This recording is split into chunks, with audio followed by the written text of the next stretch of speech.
लेकिन अब दौर बदल गया है, ग्लैमराइजेशन हो गया है हर चीज का। अब आप समाज सेवा कर रहे हैं, मंचों पे दिखाई दे रहे हैं, तो वाहवाही तो आपको खूब मिलेगी, लेकिन जैसे ही आप चुनाव में उतरेंगे वोट नहीं मिलेगा।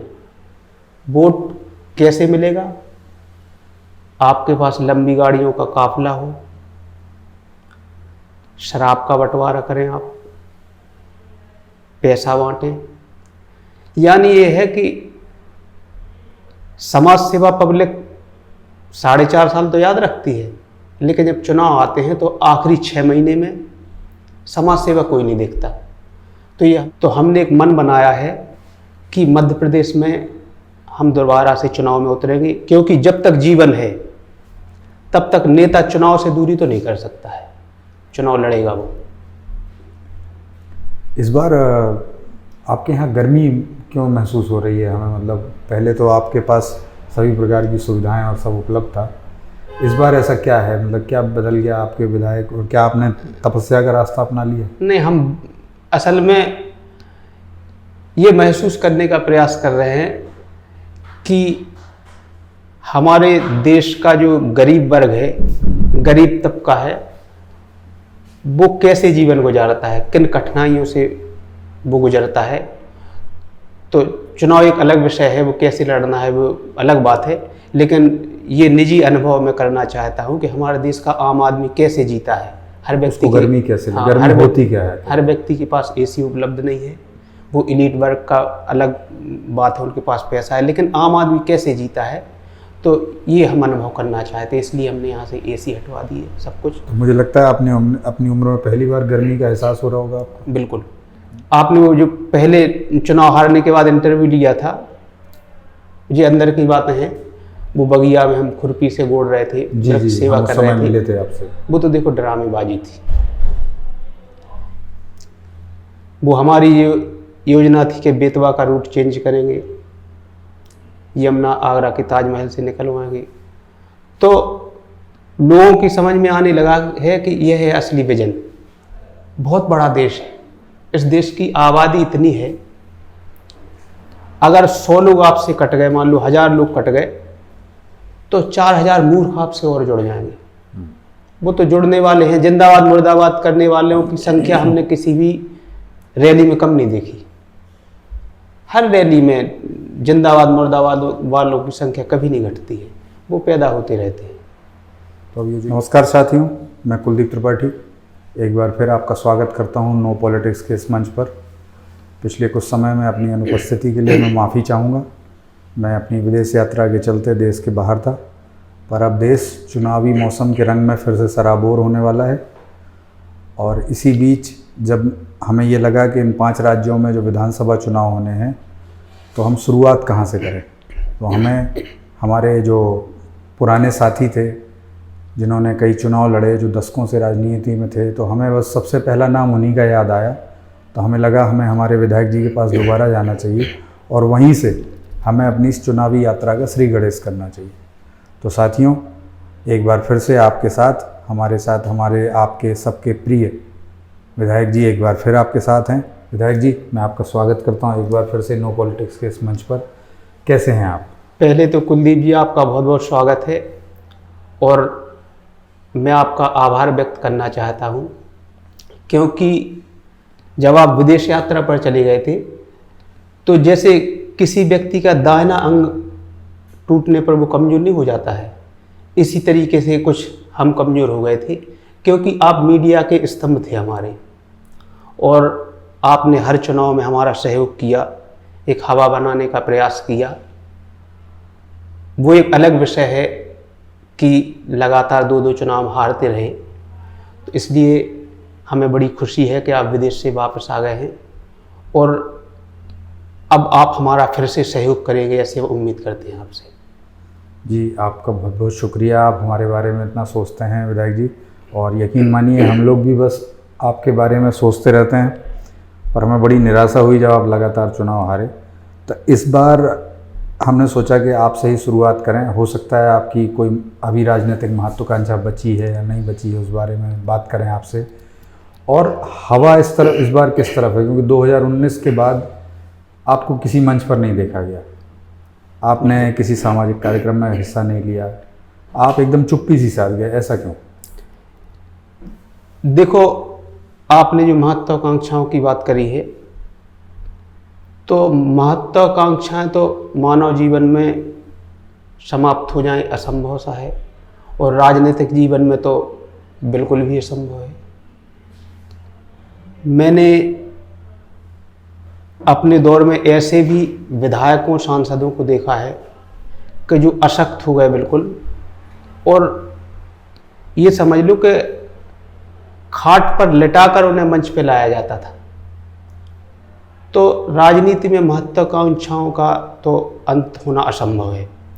और जहाँ तक मेरी आपने जो बात की कि आप किसी मंचों पे दिखाई नहीं दिए, तो इसे आप मेरी एक रणनीति का हिस्सा मानिए, क्योंकि आज़ादी के बाद का एक दौर अलग था। उस समय तपे हुए नेता थे, पब्लिक में भी एक भावना थी, वो उनके कामों पे, उनके आचरण पे वोट देती थी। लेकिन अब दौर बदल गया है, ग्लैमराइजेशन हो गया है हर चीज़ का।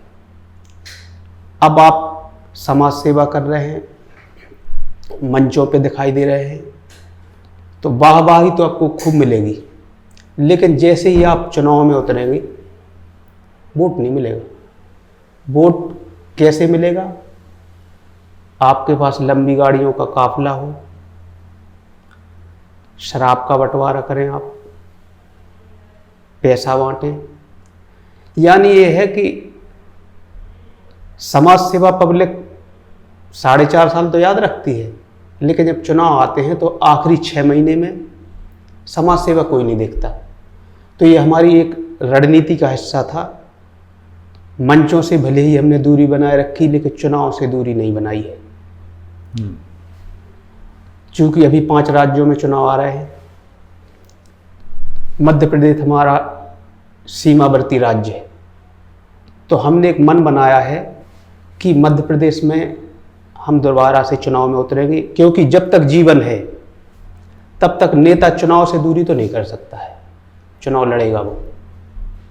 तो विधायक जी, इस बार आपके यहाँ गर्मी क्यों महसूस हो रही है हमें? मतलब पहले तो आपके पास सभी प्रकार की सुविधाएं और सब उपलब्ध था, इस बार ऐसा क्या है? मतलब क्या बदल गया आपके विधायक, और क्या आपने तपस्या का रास्ता अपना लिया? नहीं, हम असल में ये महसूस करने का प्रयास कर रहे हैं कि हमारे देश का जो गरीब वर्ग है, गरीब तबका है, वो कैसे जीवन गुजारता है, किन कठिनाइयों से वो गुजरता है। तो चुनाव एक अलग विषय है, वो कैसे लड़ना है वो अलग बात है, लेकिन ये निजी अनुभव मैं करना चाहता हूँ कि हमारे देश का आम आदमी कैसे जीता है। हर व्यक्ति गर्मी कैसे, गर्मी होती क्या है? हर व्यक्ति के पास एसी उपलब्ध नहीं है, वो इलीट वर्ग का अलग बात है, उनके पास पैसा है, लेकिन आम आदमी कैसे जीता है, तो ये हम अनुभव करना चाहते हैं, इसलिए हमने यहाँ से एसी हटवा दिए सब कुछ। तो मुझे लगता है आपने अपनी उम्र में पहली बार गर्मी का एहसास हो रहा होगा आपको। बिल्कुल भाई, आपने वो जो पहले चुनाव हारने के बाद इंटरव्यू लिया था, ये अंदर की बातें हैं, वो बगिया में हम खुरपी से गोड़ रहे थे, जी, सेवा कर रहे मिले थे आपसे, वो तो देखो ड्रामेबाजी थी, वो एक प्रोपेगेंडा मान लें आप उसको, कि हम संन्यास ले रहे हैं, ये कर रहे हैं, वो तात्कालिक भावनात्मक आवेग समझिए आप उसको। लेकिन अब चुनाव हारने के बाद का गुस्सा। हाँ, अब हम फिर से तैयारी में हैं, और मध्य प्रदेश चुनाव में हम जाने वाले हैं। हालांकि कुछ लोगों के ऐसे भी आरोप सुनने में आ रहे हैं कि बाहरी प्रत्याशी हम बर्दाश्त नहीं करेंगे। तो कई बाहरी है, और फिर देश, ये तो देश में बंटवारा ठीक नहीं, हम भी इसी देश के नागरिक हैं, क्या बाहरी कोई हरियाणा से भी लड़ सकता है, मध्य प्रदेश से हम लड़ रहे हैं, और जो दिल्ली में बैठे हैं वो तो पूरे देश में घूमते हैं, वो बाहरी नहीं है क्या हमारे देश में? मतलब मुझे आज तक समझ में नहीं आया कि बाहरी प्रत्याशी मतलब क्या इसमें क्या समस्या क्या होती है? पता नहीं। और हम तो ये मानते हैं कुलदीप जी कि हमारे इस देश में जब रोहिंग्या, बांग्लादेशी जब वो बाहरी नहीं माने जाते हैं। मुंबई में नारे लगे थे, आर्यन वापस जाओ, रोहिंग्या हमारे भाई हैं। जब वो भाई है तो हम बाहरी कैसे हो जाएंगे? तो इस बार क्या लगता है आपको? आप चूंकि विधानसभा चुनाव तो 5 राज्यों में हैं जी, पर आपका अनुभव और आपके तौर तरीके देख के आप तो कहीं से भी लड़ने में सक्षम हैं, तो क्या लगता है एमपी के अलावा भी कहीं से सोच सकते हैं आप? तेलंगाना या छत्तीसगढ़ या राजस्थान? नहीं, वहाँ चूँकि वहाँ की परिस्थितियाँ अलग हैं और दूरी भी है यहाँ से, तो हम सीमावर्ती, यहाँ पर कुछ जनसंपर्क भी है, तो अपने सीमावर्ती राज्य मध्य प्रदेश से हम सोच रहे हैं कि यहाँ से किस्मत आजमाई है। क्योंकि आपको ऐसा नहीं लगता है कि आपने जो पहले जो आपके जो कार्यकाल रहे जी, उस दौरान इस क्षेत्र की जनता ने जो महसूस किया या वो गुस्सा ही हुए होंगे तभी आप हारे, तो अब वो आप नज़दीकी किसी क्षेत्र से लड़ेंगे तो वो लोग उसका प्रचार कर सकते हैं, दुष्प्रचार कर सकते हैं, आपके खिलाफ फिर खड़े हो सकते हैं। नहीं, ये गलत सोचना है आपका। पिछली बार जो चुनाव हारे, आपने हमारा जो इंटरव्यू लिया था और हमने जो अपनी आगामी योजनाएं बताई थी काम की, अब लोगों को समझ में आने लगा है। वो हमारी योजना थी कि बेतवा का रूट चेंज करेंगे, यमुना आगरा के ताजमहल से निकलवाएंगे, तो लोगों की समझ में आने लगा है कि यह है असली विजन, ये विजनरी व्यक्ति है, ये कुछ करके दिखाएगा। क्योंकि असल में कुलदीप जी, गांव का जो व्यक्ति है वो ना तो विकास पे वोट देता है,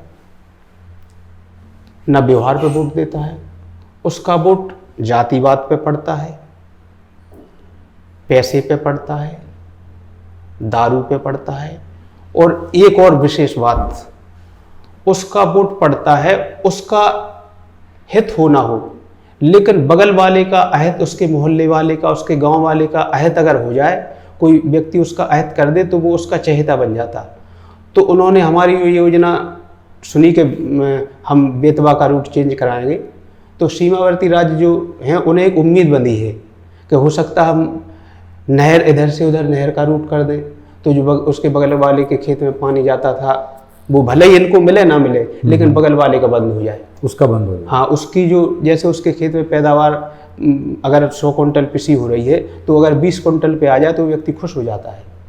तो इसी रणनीति को लेकर हम भी आगे बढ़ रहे हैं और हमें लगता है कि पब्लिक इसी पे वोट देती है। और ये जो हमारे जो इंटरव्यू इंटरनेट पर तमाम जगह घूमे, तो ऐसा भी सुनने में आया है कि लोगों ने पसंद किए हैं, उन्होंने हम पर वो भरोसा जताएंगे, ऐसा सुनने में आया है कि उन्हें लगा कि यह एक विजनरी व्यक्ति है और ऐसे कुछ अच्छे काम कर सकता है। तो हमने कहा क्यों ना मध्य प्रदेश में हम किस्मत आजमाएं। पिछली बार सुनने में आया था कि जो आपकी योजना थी बेतवा को नए रूट से निकालने की और यमुना के ताजमहल के ऊपर से एक फ्लाईओवर बना के यमुना को निकाल देने की, तो हमें अपने सर्वे के दौरान ये भी पता चला कि जहाँ से यमुना आप निकालने वाले थे उन लोगों में तो वो तो खुश हुए, लेकिन जहाँ से यमुना अभी निकल रही है या बेतवा अभी निकल रही है, वो लोग आपके खिलाफ गए और उन्होंने वोट किया। उन लोगों के लिए क्या सोचा है? देखो, ऐसे लोगों के बारे में कुलदीप जी कुछ नहीं सोचा जाता है। राजनीति में हमारा एक अनुभव रहा है कि बहुत बड़ा देश है, इस देश की आबादी इतनी है, अगर 100 लोग आपसे कट गए, मान लो 1000 लोग कट गए, तो 4000 मूर्ख आपसे और जुड़ जाएंगे। वो तो जुड़ने वाले हैं, जिंदाबाद मुर्दाबाद करने वालों की संख्या हमने किसी भी रैली में कम नहीं देखी। हर रैली में जिंदाबाद मुर्दाबाद वालों की संख्या कभी नहीं घटती है, वो पैदा होते रहते हैं। तो अब ये जो यूपी में तो आपके हारने के बाद एक ऐसी सरकार दोबारा बनी कि बहुत दशकों बाद ऐसा हुआ कि कोई सरकार रिपीट हुई, कोई मुख्यमंत्री एक के बाद दूसरा कार्यकाल कर रहा है जी, और लोग तो बहुत आरोप लगा रहे हैं कि वो गुंडागर्दी करता है, वो तोड़फोड़ करता है, वो कब्जे छुड़वा रहा है जी। तो उन ज़मीनों का क्या होगा जिनके आपके ऊपर आरोप हैं कि आपने उन पर कब्जे करवाए या कर रखे हैं, या प्लॉटों पे कब्जे, और उन सब का क्या होगा? देखो, वर्तमान जो सरकार है वो क्या करवा रहे हैं क्या नहीं करवा रहे हैं, हम उस पर कोई कमेंट नहीं करना चाहते। चुनाव का वक्त है, उस पर तो हम कोई कमेंट नहीं करना चाहेंगे, लेकिन हम पर जो आरोप लगाए गए हैं वो सरासर गलत है। ऐसा कुछ भी नहीं है। ये सब झूठी बातें बेबुनियाद हमें बदनाम करने के लिए उड़ाई जा रही हैं और विपक्षी लोगों की साजिश है। और मध्य प्रदेश में तो 20 साल से मामा का शासन है, वहाँ आपको लगता है कि आपकी दाल गल पाएगी? और कौन सा दल आप सोच रहे हैं कि कौन से दल से जाएंगे, या आप नहीं, जो आपकी पहले विचारधारा थी? इंडिविजुअल दल से कुछ नहीं, दलों की कोई विचारधारा ही नहीं रही है। अब आप देखिए कि कांग्रेस को लें आप, कांग्रेस दक्षिण भारत में सनातन को खत्म करने वालों के साथ खड़ी है। और यहाँ कमलनाथ जी बम बम भोले बोल रहे हैं, तिलक लगाए हैं, रुद्राक्ष की माला धारण किए हैं। तो ये कोई विचारधारा है? आप या तो इधर रहिए या उधर रहिए। तो इनकी राजनीतिक दलों की कोई विचारधारा इन लोगों की मुझे समझ में नहीं आती है। मैं इंडिविजुअल चुनाव लड़ूंगा निर्दलीय के तौर पर, किसी दल के साथ नहीं। आपकी अपनी विचारधारा? जी भाई, भविष्य में अगर वो बना तो हम खुद का दल खड़ा कर लेंगे, हमारी अपनी एक अलग विचारधारा होगी, हम किसी की विचारधारा पर क्यों चलें? तो जिस सीट से आपका सुनने में आ रहा है कि उस सीट से आप आगे बढ़ने की सोच रहे हैं, मैं नाम नहीं लेना चाहूँगा उसका, शायद आप भी उसको गोपनीय रखना चाहते हो या आप जो भी सोच रहे हो, पर ऐसा सुनने में आ रहा है कि आप लगभग 99% उसी विधानसभा से जाएंगे। जी, वो मध्य प्रदेश की सबसे पिछड़ी विधानसभाओं में शामिल है। जी, ऐसा क्यों? और आपका क्या विजन रहेगा उस विधानसभा के लिए? देखो, अब आप किस मानक को लेकर पिछड़ा बता रहे हैं उसको, ये तो जनता के सोचने का विषय है कि वो किसको पिछड़ा। अगर जनता का विकास से आशय होता तो फिर जनता बार बार इन घड़ियाली लोगों को क्यों चुनती? इसलिए आपकी परिभाषा के अनुसार भले ही वो पिछड़ी है, लेकिन मैं नहीं मानता हूं ऐसा। जैसे राहुल जी ने कहा था कि गरीबी तो मन की स्थिति होती है, हाँ, उसी तरह से अब राहुल जी हैं, देखो राहुल जी तो कुछ भी बोल सकते हैं, राहुल जी आलू से सोना बना सकते हैं, राहुल जी के विषय में तो कुछ कहा ही नहीं जा सकता। कभी वो कुली बन जाते हैं, कभी जटाधारी बन जाते हैं, कभी तिलक लगा देते हैं। वो बड़े नेता हैं, युवराज हैं, उनके विषय में मैं कुछ नहीं बोलना चाहूँगा। और अगर आपकी विचारधारा के ज़्यादा लोग नहीं जीते और फिर किसी दलीय सत्ता में आपको किंग मेकर बनने की स्थिति बनी कि आपके पास 4-6 विधायक हैं जो आपकी विचारधारा से मेल खाते हैं और किसी दल की विचारधारा की तरफ नहीं है वो, लेकिन कोई भी दल, या तो वे फूल वालों का दल या वो हाथ वालों का दल, कोई भी अगर सत्ता बनाने के नज़दीक पहुंचता है, उन्हें आपकी ज़रूरत पर आप किसको समर्थन देना चाहेंगे और आपकी क्या शर्तें रहेंगी उस समर्थन के बाद? देखो, ऐसी स्थिति में आज जो जैसे केंद्र के चुनाव आने वाले हैं, तो नीतीश जी भी प्रधानमंत्री बनने की चाह रखते हैं, उद्धव ठाकरे जी के यहाँ से भी आवाज़ें उठ रही हैं, ममता जी भी कोई कोर कसर नहीं छोड़ रही है खुद को प्रेजेंट करने में, और राहुल जी तो हैं ही। तो हो सकता है ऐसा कुछ हमारा भी योग बन जाए कि हम उनको ना समर्थन दे के सबके समर्थन से हम भी तो बन सकते हैं। इस संभावना को लेकर आप क्यों नहीं चल रहे? अच्छा जी, जैसे झारखंड में मधु कोड़ा के साथ बिल्कुल, हुआ था, बिल्कुल। निर्दलीय विधायक मुख्यमंत्री। हाँ, कुछ भी हो सकता है राजनीति में। आप वहाँ सोच रहे हैं तो क्या मतलब आपका क्या एजेंडा क्या है इस चुनाव में? आप मतलब जनता से क्या वादे करना चाहेंगे? एजेंडा कुछ नहीं है हमारा, तो वही है जो जनता चाहती है।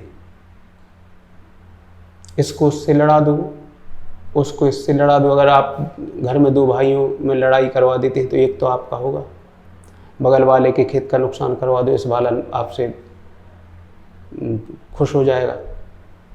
चुनाव के समय में दारू खूब बटवाओ, नशा उनका कम ना होने दो, नशे में वो वोट डाल दें। और हमें पूरा विश्वास है कि इसी रणनीति पर अब चुनाव होते हैं सारे, और हम भी इसी पर लड़ेंगे।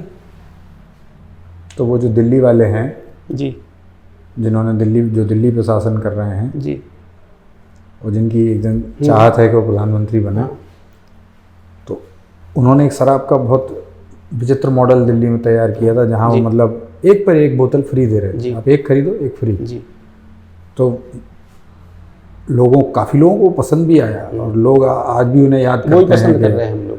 तो क्या अपने यहाँ भी ऐसी कुछ स्कीम रहेगी चुनाव के बाद भी? चुनाव के दौरान तो मुझे पता है आप फ्री बंटवा देंगे और लोग नशे में डूबे रहेंगे। देखो, चुनाव के समय आप कुछ भी कहते रहें कुलदीप जी, और असल बात यह है कि चुनाव के बाद कोई याद नहीं रखता। चुनाव के समय तक होता है जो कुछ होता है, उसके बाद आपको जो करना हो करिए। आप पहाड़ियाँ खुदवाइए, आप ज़मीनों पर कब्जा करके प्लॉटिंग करिए, फिर पब्लिक कुछ नहीं पूछती आपको कि क्या कर रहे हैं क्या नहीं कर रहे हैं। 5 साल बस चुनाव जो आपका गड्ढा हो गया है उसको आपको भरना है। 4.5 साल आप के अपना जो करना हो करिए। 6 महीने थोड़े सक्रिय हो जाइए। अगर इस देश की जनता ऐसी नहीं होती तो आज इस देश में ये जो तमाम सतही मुद्दे उठते हैं जिन्हें हवा दी जाती है, उन पर वोट नहीं होता। कोई कितने कह ले कि जातिवाद मिटना चाहिए, ये जातिवाद देश के लिए कलंक है, लेकिन ऐसा ही कहने वाले अंततः जातिवाद पर ही वोट करते हैं। वो अपनी जात का नेता ढूंढ जी, ये सच्चाई है इस देश की। तो आप तो कभी अपनी जाति नहीं बताते हैं? नेता की कोई जाति होती नहीं है। आप तो हर जगह हर मन से ये कहते हैं कि कई बार ये भी सुनने में आया कि आप जिस आजकल वो चलती है ना ब्राह्मण महासभा, ठाकुर महासभा, क्षत्रिय महासभा और कुर्मी महासभा, आप जिस महासभा में पहुंच जाते हैं आप वही बन जाते हैं। देखो, सारी महासभाएं कुलदीप जी स्वयं के अहंकार पोषण, स्वयं को समाज से ऊपर उठाने, अपनी ताकत बढ़ाने, इन सब के हथियार और औजार हैं। समाज सेवा से इनका कोई भी वास्ता नहीं है। इसीलिए नेता की अपनी कोई बिरादरी नहीं होती है, वो हर जगह फिट हो जाता है। इसीलिए हम अपनी जाति कभी नहीं बताते हैं। भाई हमसे क्या मतलब, नेता है, नेता जाति से ऊपर होता है। नेता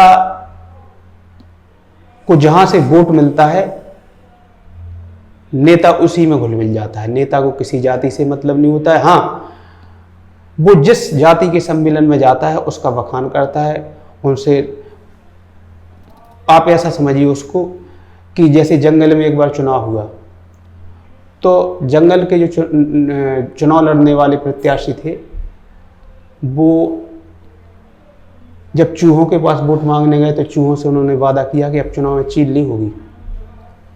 ठीक है, चूहे खुश हो गए। इसके बाद चील के पास गए, बोले चूहों की सप्लाई में कोई भी ढील नहीं होगी। तो नेता का ये काम है। ठीक है, नेता किसी बिरादरी का नहीं है, किसी का नहीं है, आप कुछ भी कहते हैं। बहुत बहुत धन्यवाद विधायक जी आपका फिर से एक बार हमारे साथ जुड़ने के लिए, और अब ये सिलसिला हम जारी रखेंगे जी। आपके साथ मिलते रहेंगे। हमारी शुभकामनाएं हैं आपको कि आप चुनाव भारी बहुमत से जीतें और मुख्यमंत्री भी बने। और कुलदीप जी, आपसे निवेदन है कि अब आप विदेश से लौट कर आ गए हैं तो संपर्क सतत बनाए रखिए, और अगर सबका सहयोग रहा तो चुनाव भी जीतेंगे। और फिर आप पुनः अफ्रीका जाना है ना, आपको यहाँ कोई काम धंधा करना है, आपको कोई आवश्यकता नहीं है। आप कहाँ सर पे है तो फिर हमको क्या ज़रूरत है कुछ भी करने की। ठीक, आप सहयोग बनाए रखिए, ऐसी हम उम्मीद करते हैं आपसे। तो साथियों, आपने देखा एक बार फिर हम विधायक जी के साथ जुड़े, आपने उनकी योजनाएं सुनी। आप अपने सवाल हमको भेज सकते हैं ताकि हम अगली बार जब हम विधायक जी से मिलें तो उन सवालों को हम उन तक पहुंचाएं और उनके जवाब आप तक पहुंचाएं। नो पॉलिटिक्स के मंच पर एक बार फिर आपका स्वागत है और हमसे जुड़ने के लिए बहुत बहुत धन्यवाद। सब्सक्राइब कीजिए, लाइक कीजिए और हमसे जुड़े रहिए। सब्सक्राइब करना बहुत हमारे लिए बहुत ज़रूरी है, आपका उसमें कुछ भी नहीं जाता है, तो प्लीज़ सब्सक्राइब करते रहिए। Thank you.